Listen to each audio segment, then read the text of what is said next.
Hey guys, it's Bella. So, I'm gonna be trying something out here. I'm gonna be reading It by Stephen King.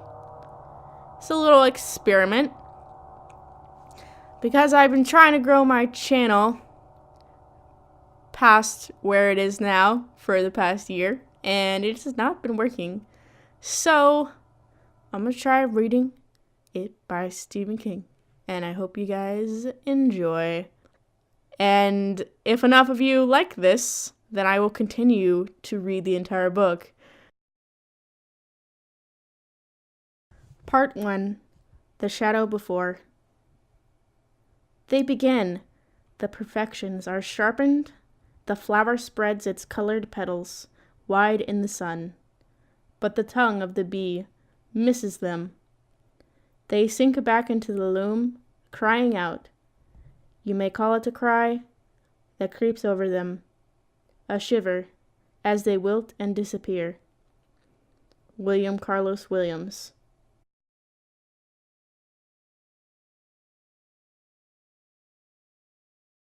Down in a dead man's town. Bruce Springsteen.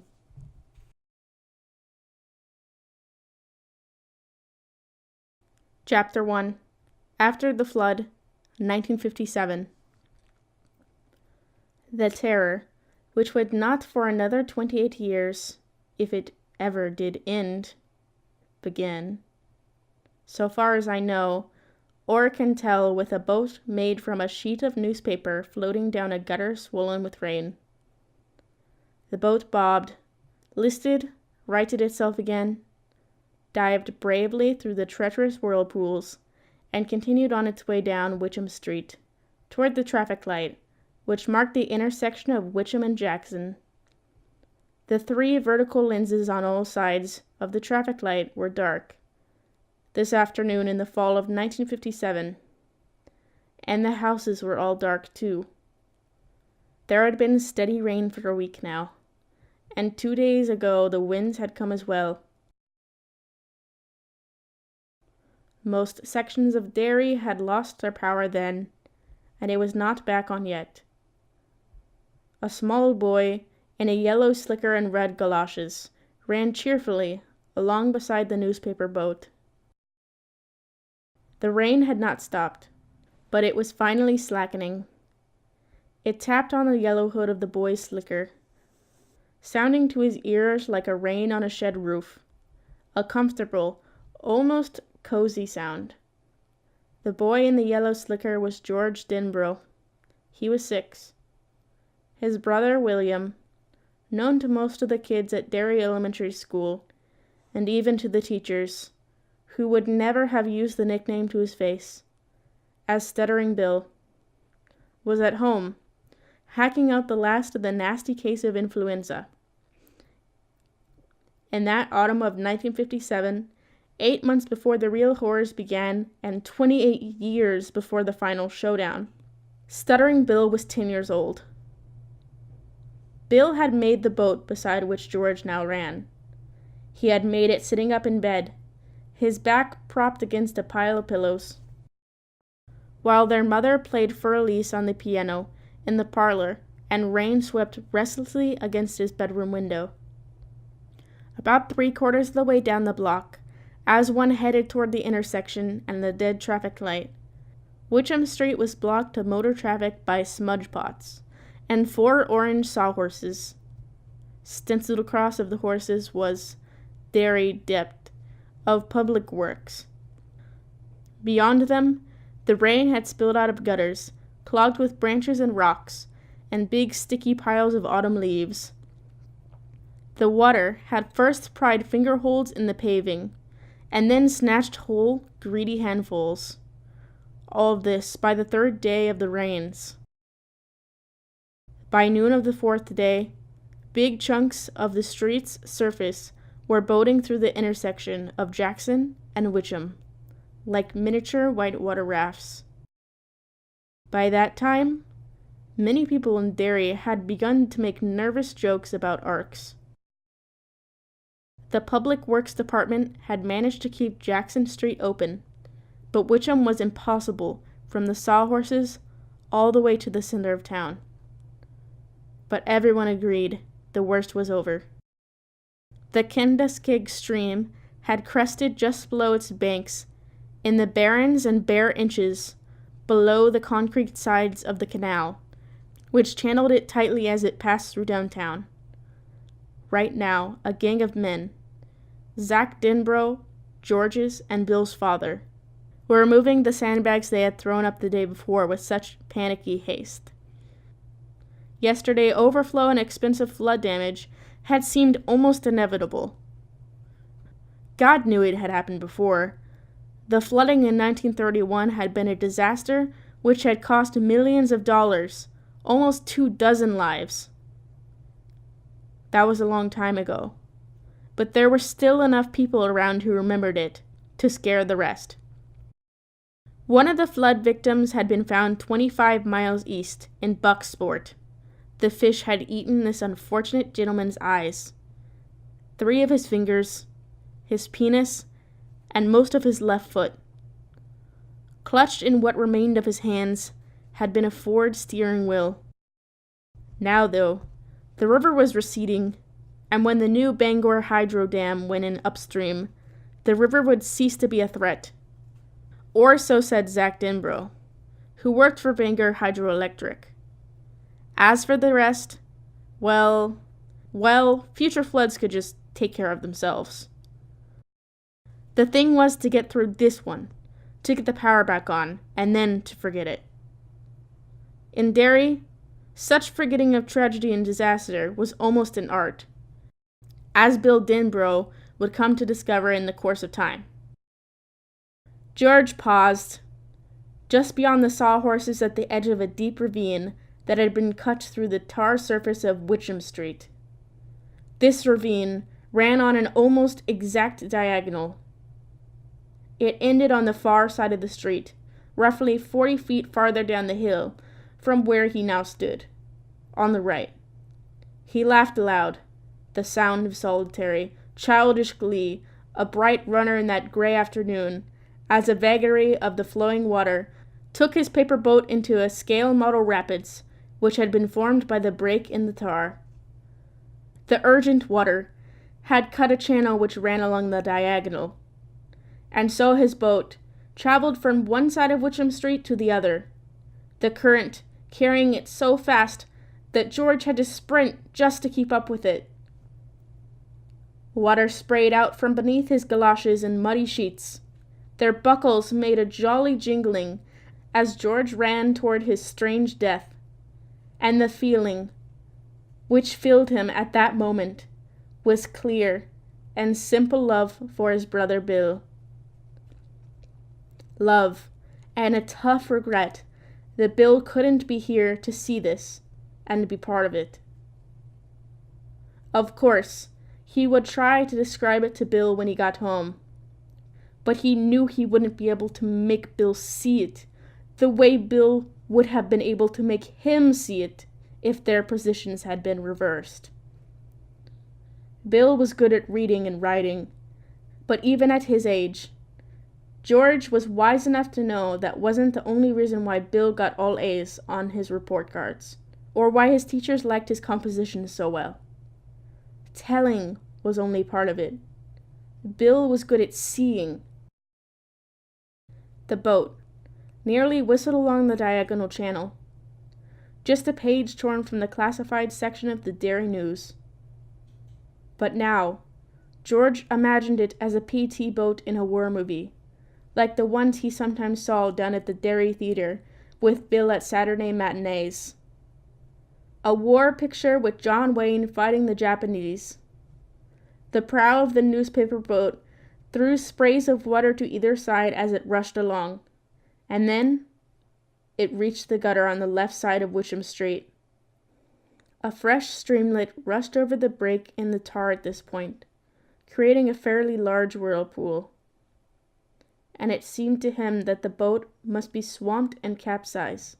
It leaned alarmingly, and then George cheered as it righted itself, turned, and went racing down toward the intersection. George sprinted to catch up. Over his head, a grim gust of October wind rattled the trees. Now almost completely unburdened by their freight of colored leaves by the storm, which had been this year a reaper of most ruthless sort. 2. Sitting up in bed, his cheeks still flushed with the heat, but his fever, like the Kindas kig, finally receding. Bill had finished the boat, but when George reached for it, Bill held it out of reach. Now, get me the paraffin. What's that? Where is it? It's on the cellar shelf as you go downstairs, Bill said. In a box that says golf. Bring that to me.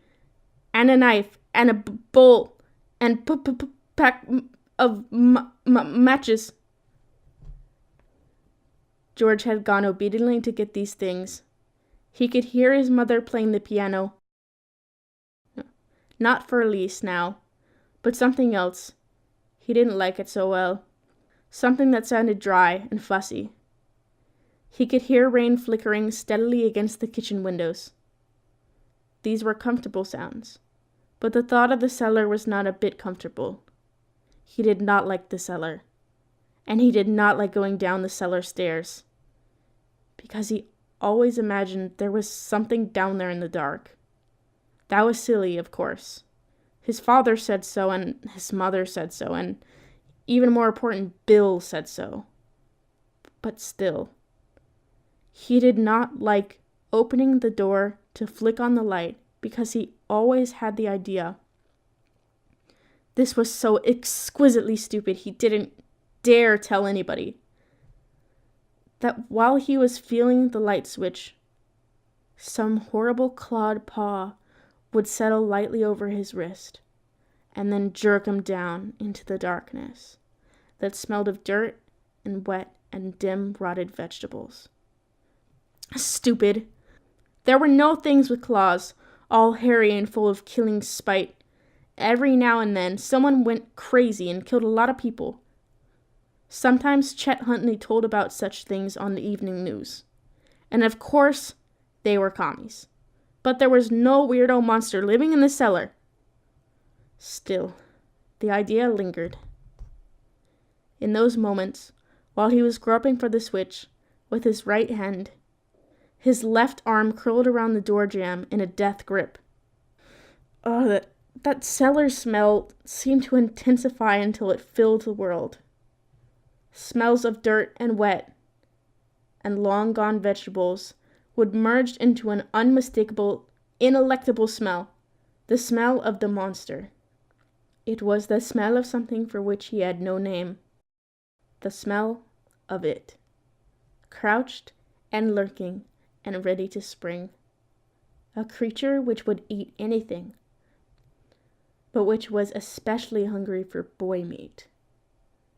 He had opened the door that morning and had groped interminably for the switch, holding the jamb in his usual death grip, his eyes squinched shut, the tip of his tongue poked out from the corner of his mouth like an agonized rootlet searching for water in a place of drought.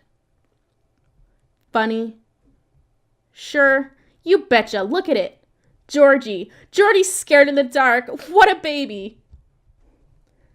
The sound of the piano came from what his father called the living room, and what his mother called the parlor. It sounded like music from another world, far away, the way talk and laughter on a summer-crowded beach must sound to an exhausted swimmer who struggles with the undertow.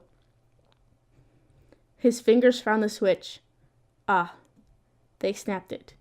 And nothing, no light. George snapped his arm back as if from a basket filled with snakes. He stepped back from the open cellar door, his heart hurrying in his chest. The power was out, of course. He had forgotten the power was out. Jeezly crow. What now? Go back and tell Billy couldn't get the paraffin because the power was out, and he was afraid that something might get him as he stood on the cellar stairs? Something that wasn't a commie or a mass murderer, but a creature, much worse than either. that it would simply slither part of its rotted self up between the stair risers and grab his ankle, that would go over big, wouldn't it? Others might laugh at such a fancy, but Bill wouldn't laugh. Bill would be mad. Bill would say, "Oh, grow up, Georgie. Do you want this boat or not?" As if this thought were his cue, Bill called from his bedroom, "Did you die out there, Georgie?" "No, I'm getting it, Bill," George called back at once. He rubbed his arms, trying to make the guilty goose flesh disappear, and his smooth skin again. "I just stopped to get a drink of water." "Well, hurry up!" So he walked down the 4 steps to the cellar shelf, his heart a warm beating hammer in his throat, the hair on the nape of his neck standing at attention, his eyes hot, his hands cold, sure that at any moment the cellar door would swing shut on its own, closing off the white light falling through the kitchen windows. And then he would hear it, something worse than all the commies and murderers in the world, worse than the Japanese, worse than Attila the Hun, worse than the somethings in 100 horror movies. It, growling deeply. He would hear the growl, and those lunatic seconds before it pounced on him and unzipped his guts. The cellar smell was worse than ever today, because of the flood. Their house was on high on Witcham Street, near the crest of the hill, and they had escaped the worst of it. But there was still standing water down there that had seeped in through the old rock foundations. The smell was low and unpleasant, making you want to take only the shallowest of breaths. George sifted through the junk on the shelf as fast as he could. Old cans of kiwi shoe polish and shoe polish rags, a broken kerosene lamp, 2 mostly empty bottles of Windex, an old flat can of turtle wax. For some reason this can struck him, and he spent nearly 30 seconds looking at the turtle on the lid with a kind of hypnotic wonder. Then he tossed it back. And here it was at last, a square box with the word Gulf on it. George snatched it and ran upstairs as fast as he could, suddenly aware that his shirt tail was out, and suddenly that his shirt tail would be his undoing. Thing in the cellar would allow him to get almost all the way out, and then it would grab the tail of his shirt and snatch him back, and he reached the kitchen and swept the door shut behind him. It banged gustily. He leaned back against it with his eyes closed. Sweat popped out on his arms and forehead.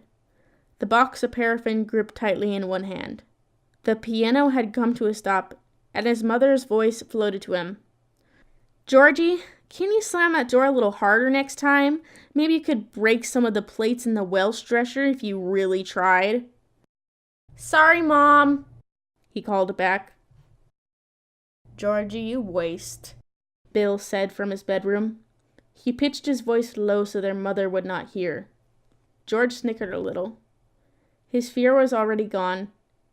It had slipped away from him as easily as a nightmare slips away from a man who awakes, cold-skinned and gasping, from its grip, who feels his body and stares at his surroundings to make sure that none of it ever happened, and who then begins at once to forget it. Half is gone by the time his feet hit the floor, 3/4 of it by the time he emerges from the shower and begins to towel off. All of it by the time he finishes his breakfast. All gone. Until next time, when, in the grip of a nightmare, all fears will be remembered. That turtle, George thought, going to the counter drawer where their matches were kept. Where did I see a turtle like that before? But no answer came, and he dismissed the question. He got a pack of matches from the drawer, a knife from the rack, holding the sharp edge studiously away from his body, as his dad had taught him, and a small bowl from the Welsh dresser in the dining room. Then he went back into Bill's room.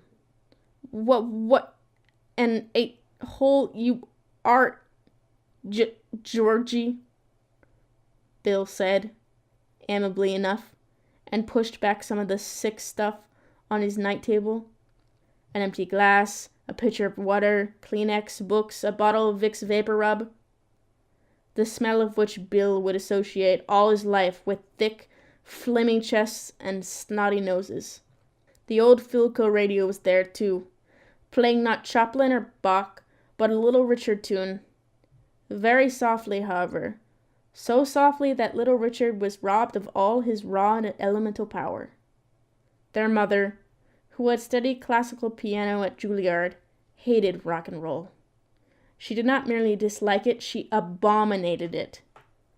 "I'm no a-hole," George said, sitting on the edge of Bill's bed and putting the things he had gathered on the night table. "Yes, you are," Bill said. "Nothing but a big brown a-hole. That's you." George tried to imagine a kid who was nothing but a great big a-hole on legs, and began to giggle. "Your a-hole is bigger than Augusta," Bill said, beginning to giggle too. "Your a-hole is bigger than the whole state," George replied. This broke both boys up for nearly 2 minutes. There followed a whispered conversation of the sort, which means very little to anyone save small boys. Accusations of who was the biggest a-hole, or who had the biggest a-hole, which a-hole was the brownest, and so on. Finally, Bill said one of the forbidden words. He accused George of being a big, brown, shitty a-hole. And they both got laughing hard. Bill's laughter turned into a coughing fit, as it finally began to taper off. By then, Bill's face had gone a plumy shade, which George regarded with some alarm. The piano stopped again. They both looked into the direction of the parlor, listening for the piano bench to scrape back, listening for their mother's impatient footsteps. Bill buried his mouth in the crook of his elbow, stifling the last of the coughs, pointing at the pitcher at the same time. George poured him a glass of water, which he drank off. The piano began once more, for Elise again. Stuttering Bill never forgot that piece, and even many years later, it never failed to bring goose flesh to his arms and back. His heart would drop and he would remember. My mother was playing that the day Georgie died. "You gonna cough again, Bill?" "No." Bill pulled a Kleenex from the box, made a rumbling sound in his chest, spat phlegm into the tissue, screwed it up, and tossed it into the wastebasket by his bed, which was filled with similar twists of tissues. Then he opened the box of paraffin and dropped a waxy cube of the stuff into his palm. George watched him closely, but without speaking or questioning. Bill didn't like George talking to him while he did stuff, but George had learned that if he just kept his mouth shut, Bill would usually explain what he was doing. Bill used the knife to cut off a small piece of paraffin cube. He put the piece in the bowl, then struck a match and put it on top of the paraffin. Together they watched the small yellow flame as the dying wind drove rain against the window in occasional splatters. "Gotta waterproof the boat, or it'll just get wet and sink," Bill said. When he was with George, his stutter was light. Sometimes he didn't stutter at all. In school, however, it could become so bad that talking became impossible for him. Communication would cease and Bill's schoolmates would look somewhere else while Bill clutched the sides of his desk. His face, growing almost as red as his hair, his eyes squeezed into slits as he tried to winch some word out of his mouth. Sometimes, most times, the word would come. Other times, it simply refused. He had been hit by a car when he was 3 and knocked into the side of a building. He had remained unconscious for 7 hours. Mom said it was that accident which had caused the stutter. George sometimes got the feeling that his dad, and Bill himself, was not so sure. The piece of paraffin in the bowl was almost entirely melted. The match flame guttered lower, growing blue as it hugged the cardboard stick, and then it went out. Bill dipped his finger into the liquid, jerked it out with a faint hiss. He smiled apologetically at George. "Hot," he said. After a few seconds, he dipped his finger in again and began to smear the wax along the sides of the boat, where it quickly dried into a milky haze. "Can I do some?" George asked. "Okay, just don't get any on the blankets or Mom will kill you." George dipped his finger into the paraffin, which was now very warm but no longer hot, and began to spread it along the other side of the boat. "Don't put on so much, you a-hole," Bill said. "You want to sink it on its maiden cruise?" "I'm sorry." "That's all right, just go easy." George finished the other side, then held the boat in his hands. It felt a little heavier, but not too much. "Too cool," he said. "I'm gonna go out and sail it." "Yeah, you do that," Bill said. He suddenly looked tired and still not very well. "I wish you could come," George said. He really did. Bill sometimes got bossy after a while, but he always had the coolest ideas. He hardly ever hit. "It's your boat, really." "She," Bill said. "You call boats she." "She, then." "Well," George shifted from one foot to the other, the boat in his hands. "You put on your rain stuff," Bill said, "or you'll wind up with the ooh, like me. Probably catch it anyway from my germs." "Thanks, Bill. It's a neat boat." And he did something he hadn't done for a long time. Something Bill will never forget. He leaned over and kissed his brother's cheek. "You'll catch it now for sure, you a-hole," Bill said. But he seemed cheered up at all the same. He smiled at George. "Put all this stuff back, too, or Mom will have a bird." "Sure." He gathered up the waterproofing equipment and crossed the room. The boat perched on top of the paraffin box, which was sitting askew on the little bowl. Georgie?" Georgie turned back to look at his brother. "Be careful." "Sure." His brow creased a little. "That was something your mom said, not your big brother." It was as strange as him giving Bill a kiss. "Sure, I will." He went out, and Bill never saw him again. 3. Now here he was, chasing his boat down the left side of Witcham Street. He was running fast, but the water was running faster, and his boat was pulling ahead. He heard a deepening roar and saw that 50 yards farther down the hill, the water in the gutter was cascading into a storm drain that was still open. It was a long, dark semicircle, cut into the curbing, and as George watched, a stripped branch, its bark as dark and glistening as sealskin, shot into the storm drain's maw. It hung up there for a moment, and then slipped down inside. That was where his boat was headed. "Oh shit, and Shanola!" he yelled, dismayed. He put on speed, and for a moment he thought he would catch the boat.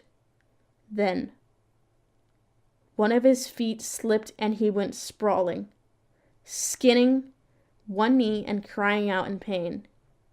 From his new pavement-level perspective, he watched his boat swing around twice, momentarily caught in another whirlpool, and then disappear.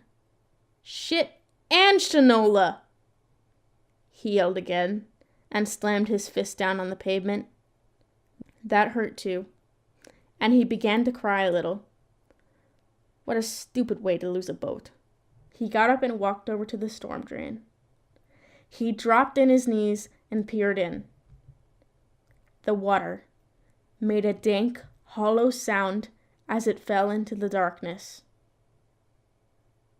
It was a spooky sound. It reminded him of, "Huh?" The sound was jerked out of him as if on a string, and he recoiled. There were yellow eyes in there. The sort of eyes he had always imagined, but never actually down in the basement. "It's an animal," he thought incoherently. "That's all it is, some animal. Maybe a house cat that stuck down in there." Still, he was ready to run, would run, in a second or two, when his mental switchboard had dealt with the shock those two shiny yellow eyes had given him. He felt the rough surface of the macadam under his fingers, and then the thin sheet of cold water flowing around him. He saw himself getting up and backing away, and that was when a voice, a perfectly reasonable and rather pleasant voice, spoke to him from inside the storm drain. "Hi, Georgie," it said. George blinked and looked again. He could barely credit what he saw. It was like something from a made-up story, or a movie where the animals will talk and dance. If he had been 10 years older, he would not have believed what he was seeing. But he was not 16. He was 6. There was a clown in the storm drain. The light in there was far from good, but it was good enough so that George Denborough was sure of what he was seeing. It was a clown, like in the circus or on TV.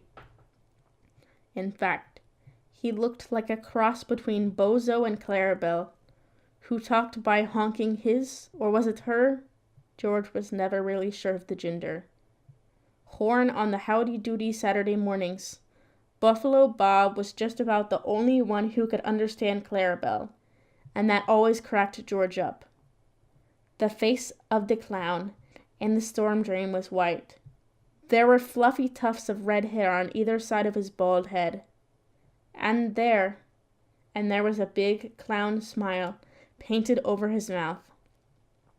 If George had been inhabiting a later year, he would have surely thought of Ronald McDonald before Bozo or Clarabelle.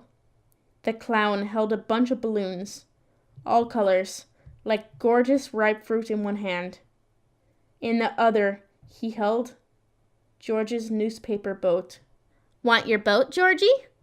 The clown smiled. George smiled back. He couldn't help it. It was the kind of smile you just had to answer. "I sure do," he said. The clown laughed. "I sure do. That's good. That's very good. And how about a balloon?" "Well, sure." He reached forward and then drew his hand reluctantly back. "I'm not supposed to take stuff from strangers. My dad said so." "Very wise of your dad," the clown in the storm drain said, smiling. How? George wondered. Could I have thought his eyes were yellow? They were a bright dancing blue, the color of his mom's eyes and Bill's. "Very wise indeed. Therefore I will introduce myself. I, Georgie, am Mr. Bob Gray, also known as Pennywise the Dancing Clown. Pennywise, meet George Denborough. George, meet Pennywise. And now we know each other. I'm not a stranger to you, and you're not a stranger to me." "Correct?" George giggled. "I guess so." He reached forward again and drew his hand back again. How did you get down there? Storm just blew me away, Pennywise the dancing clown said. It blew the whole circus away. Can you smell the circus, Georgie? George leaned forward. Suddenly, he could smell peanuts. Hot, roasted peanuts and vinegar. The white kind you put on your French fries through a hole in the cap. He could smell cotton candy and frying doughboys and the faint but thunderous odor of wild animal shit. He could smell the cheery aroma of Midway sawdust. And yet under it all was the smell of flood and decomposing leaves and dark storm-drained shadows. That smell was wet and rotten. The cellar smell. But the other smells were stronger. You bet I can smell it, he said. Want your boat, Georgie? Pennywise asked. I only repeat myself because you really don't seem that eager. He held it up, smiling, but he was wearing a baggy silk suit with great big orange buttons, a bright tie, electric blue, flopped down his front, and on his hands were big white gloves, like the kind Mickey Mouse and Donald Duck always wore. Yes, sure, George said, looking into the storm drain. And a balloon? I've got red and green and yellow and blue. Do they float? Float? The clown's grin widened. Oh, yes, indeed they do. They float, and there's cotton candy. George reached. The clown seized his arm, and George saw the clown's face change. What he saw then was terrible enough to make his worst imaginings of the thing in the cellar look like sweet dreams. What he saw destroyed his sanity in one clawing stroke. They float! The thing in the drain crooned in a clotted, chuckling voice. They float! They float! It held George's arm in its thick and wormy grip. It pulled George toward the terrible darkness where the water rushed and roared and bellowed. As it bore, George craned his neck away from that final blackness and began to scream into the rain, to scream mindlessly into the white autumn sky which curved above Derry on that day in the fall of 1957. His screams were shrill and piercing, and all up and down Witcham, people came to their windows or bolted into their porches. They float, it growled. They float, Georgie, and when you're down here with me, you'll float too. George's shoulder was socked against the cement of the curb, and Dave Gardiner, who had stayed home from his job at the shoe boat that day because of the flood, saw only a small boy in a yellow rain slicker. A small boy who was screaming and writhing into the gutter with muddy water surfing over his face and making his screaming sound bubbly. Everything down here floats. That chuckling, rotten voice whispered, and suddenly there was a ripping noise and a flaring sheet of agony. And George Denbrough knew no more. Okay, guys. So, if I get at least, I'm gonna say 25 likes on this video, I will make a part 2 and continue. If I get like extreme amount of dislikes or something and comments saying they hate it, I will stop and just go back to doing what I normally do. But I hope you enjoyed, and I had a really fun time doing this. Anyways, thank you guys so much for watching, and hopefully you'll be able to sleep tonight, or hopefully you won't.